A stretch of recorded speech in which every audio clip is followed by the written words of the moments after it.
नरेश उत्तम पटेल।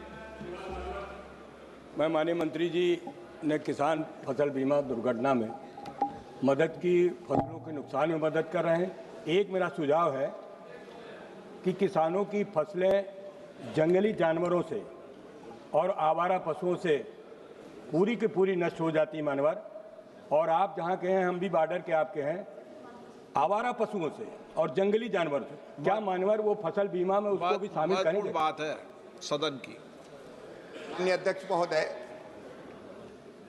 हमने कई संशोधन प्रधानमंत्री फसल बीमा योजना में किए।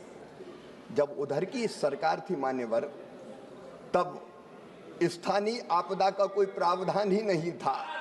हमने बढ़ा के, पहले तहसील को केवल इकाई माना जाता था, हमने गांव को इकाई बना दिया और फिर स्थानीय आपदा को शामिल करके अगर एक किसान का भी नुकसान होता है तो उसको भी फसल बीमा योजना का लाभ दिया जाएगा, ये प्रावधान किया हमने।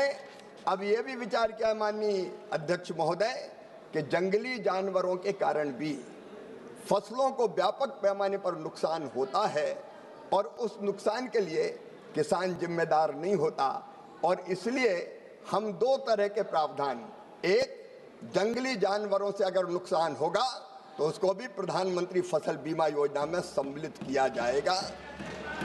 दूसरा माननीय अध्यक्ष महोदय, जल प्लावन के कारण, पानी भरने के कारण अभी बारिश ऐसी आती कि 15-15 दिन तक नदियों का पानी खेतों में भरा रहता है और फसलें पूरी तरह से नष्ट और बर्बाद हो जाती है। तो ऐसा जल प्लावन के कारण, फसल डूबने के कारण जो फसल नष्ट होती थी वो भी प्रधानमंत्री फसल बीमा योजना में शामिल नहीं थी।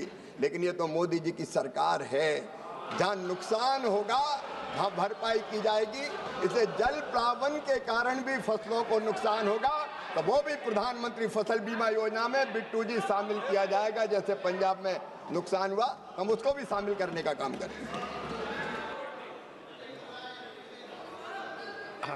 Question number,